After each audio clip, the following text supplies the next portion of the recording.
America और Israel से तनातनी के बीच ईरान के राष्ट्रपति का मरना मिथ बनता चला जा रहा है। मौत पर कई थ्योरी नजर आ रही हैं। 19 मई 2024 की शाम एक खबर बहुत तेजी से फैली कि ईरान के राष्ट्रपति इब्राहिम रईसी के हेलीकॉप्टर की हार्ड लैंडिंग करवाई गई है।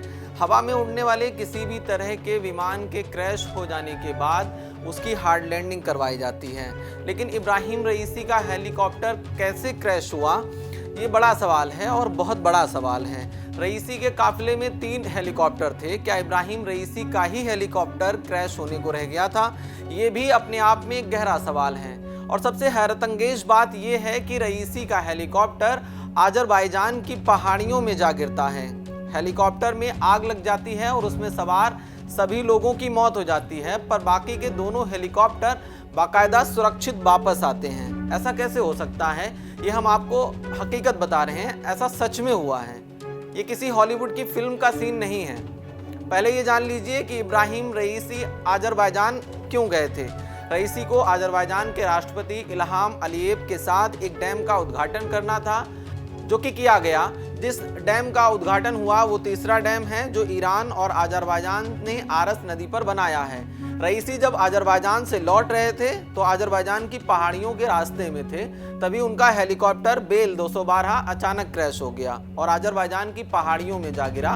इस दुर्घटना में 63 साल के ईरानी राष्ट्रपति इब्राहिम रईसी, ईरानी विदेश मंत्री हुसैन अमीर अब्दुल्लाहियन, पूर्वी अजरबैजान प्रांत के गवर्नर मालिक रहमती और धार्मिक नेता मोहम्मद अली आले हाशिम सहित कुल 9 लोगों की दर्दनाक मौत हो गई। ये सभी लोग एक ही हेलीकॉप्टर में सवार थे।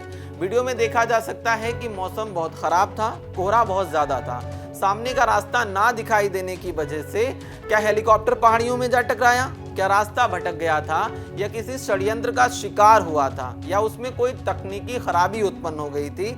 इस बारे में सोशल मीडिया से लेकर जमीनी हकीकत तक भ्रांतियां बहुत हैं, लेकिन आधिकारिक पुष्टि एक भी नहीं। हाँ, ईरानी मीडिया का ये दावा जरूर है कि राष्ट्रपति इब्राहिम रईसी का हेलीकॉप्टर घरेक होने की वजह से दुर्घटनाग्रस्त हुआ है। तो वहीं यहाँ पर एक सवाल ये भी उठता है कि जब मौसम इतना ज्यादा खराब था तो राष्ट्रपति रईसी को सड़क मार्ग से क्यों नहीं लाया गया? ईरानी ऑफिशियल्स इन तमाम सवालों पर अभी भी चुप्पी साधे बैठे हैं।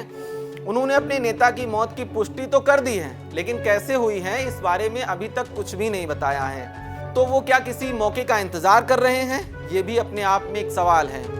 जिस वक्त ये खबर आई कि रईसी का हेलीकॉप्टर दुर्घटनाग्रस्त हुआ है, उस वक्त दुनिया के तमाम देश सख्ते में आए। रूस यूक्रेन युद्ध में अमेरिका से तनातनी के बीच रूसी राष्ट्रपति व्लादिमीर पुतिन ने तत्काल प्रभाव से अपने वायु बचाव दल को ईरानी शहर तबरीज के लिए रवाना किया।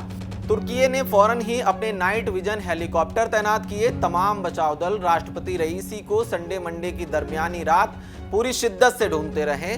सोमवार की सुबह ईरानी मीडिया ने बताया कि राष्ट्रपति रईसी के हेलीकॉप्टर का मलबा मिल गया है, लेकिन किसी के भी सुरक्षित रहने की उम्मीद नहीं है। जिसके थोड़ी देर के बाद ईरान में इमाम रजा पवित्र तीर्थ स्थल से ईरानी ऑफिशियल्स ने अपने राष्ट्रपति की मौत की पुष्टि कर दी। दुनिया के तमाम देशों ने राष्ट्रपति रईसी के प्रति अपनी मार्मिक संवेदनाएं व्यक्त की। प्रधानमंत्री नरेंद्र मोदी ने एक्स पर लिखा, इस्लामी गणराज्य ईरान के राष्ट्रपति डॉक्टर सैयद इब्राहिम रईसी के दुखद निधन से गहरा दुख और सदमा लगा है। भारत ईरान द्विपक्षीय संबंधों को मजबूत करने में उनका योगदान हमेशा याद किया जाएगा। उनके परिवार और ईरान के लोगों के प्रति मेरी हार्दिक संवेदनाएं। दुख की इस घड़ी में भारत ईरान के साथ खड़ा है। पीएम के अलावा विदेश मंत्री एस जयशंकर ने लिखा, हेलीकॉप्टर दुर्घटना में ईरान के राष्ट्रपति डॉक्टर इब्राहिम रईसी और विदेश मंत्री एच अमीर अब्दुल्लाहियन के निधन की खबर सुनकर गहरा सदमा लगा है। उनके साथ मेरी कई बैठकें यादगार बनी हैं। उनसे हमने अभी हाल ही में जनवरी 2024 में एक बैठक की थी। उनके परिवारों के प्रति हमारी संवेदनाएं। इस त्रासदी के समय में हम ईरान के लोगों के साथ खड़े हैं। देश के 2 दिग्गज नेताओं के संदेशों ने ये स्पष्ट कर दिया कि भारत वाकई में वसुधैव कुटुंबकम की अवधारणा को चरितार्थ करने वाला देश है, जिसमें मूल रूप से ये कहा गया है कि पूरी दुनिया एक परिवार है।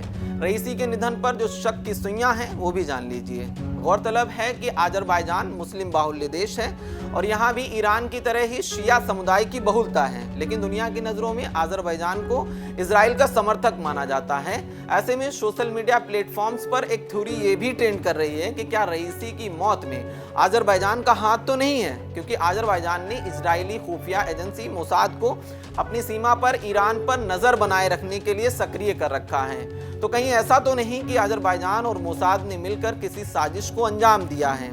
ऐसे कई सवाल हैं जो सोशल मीडिया पर तैर रहे हैं। लेकिन अजरबैजान अगर ऐसा करता तो क्या वो अपने नेता को भी मौत के घाट उतार देता? ये सोचने वाली बात है, क्योंकि इस दुर्घटना में पूर्वी अजरबैजान प्रांत के गवर्नर मालिक रहमती की भी मौत हुई है। तो वहीं सोशल मीडिया के तमाम सवालों के जवाब देते हुए इजरायली ऑफिशियल ने ये स्पष्ट किया कि उनका रईसी की मौत में किसी भी तरह का कोई हाथ नहीं है। फिलहाल ईरानी जांच एजेंसियां रईसी की मौत पर से शक के सारे पर्दे हटाने की भरकस कोशिश कर रही हैं। ईरान में इस वक्त मातम है, क्योंकि उन्होंने आने वाले वक्त में बनने वाले अपने सुप्रीम लीडर को खो दिया है। उन्होंने एक ऐसे शख्स को खो दिया है जो मिडिल ईस्ट में अशांति की सबसे बड़ी वजह बनी। इजराइल और हमास की जंग में खुलकर फिलिस्तीन की वकालत कर रहा था। ईरान ने अभी तक अपने लीडर की मौत को हत्या नहीं बताया है और ना ही ये बताया है कि रईसी की मौत नॉर्मल हुई है। ये अंतर्राष्ट्रीय मुद्दा किस करवट जा उठ बैठता है, अभी कुछ भी कह पाना बड़ा मुश्किल है, क्योंकि जिस वक्त ये दुर्घटना हुई थी तो उस वक्त सोशल मीडिया प्लेटफॉर्म एक्स पर हिजबुल्लाह के महासचिव हसन नसरुल्लाह के बेटे हादी नसरुल्लाह ने इजराइल को ये धमकी दी थी कि अगर इस दुर्घटना में इजराइल का हाथ निकलता है तो पूरे मिडिल ईस्ट में तबाही आएगी, हम दुनिया का नक्शा बदल कर रख देंगे। ये चेतावनियां हमें बताती हैं कि हम वाकई तीसरे विश्व युद्ध के मुहाने पर खड़े हैं। आप इस पूरे प्रकरण को किस नजरिए से देखते हैं, हमें कमेंट बॉक्स में जरूर बताइए। आपके साथ मैं खुशनूर हूं, पंजाब केसरी टीवी देख रहे हैं आप। बहुत शुक्रिया आपका। आदाब, सत श्री अकाल, नमस्कार। हमसे जुड़े रहने के लिए हमारे YouTube चैनल को सब्सक्राइब करें और नई वीडियो की नोटिफिकेशन के लिए बेल आइकॉन को दबाएं।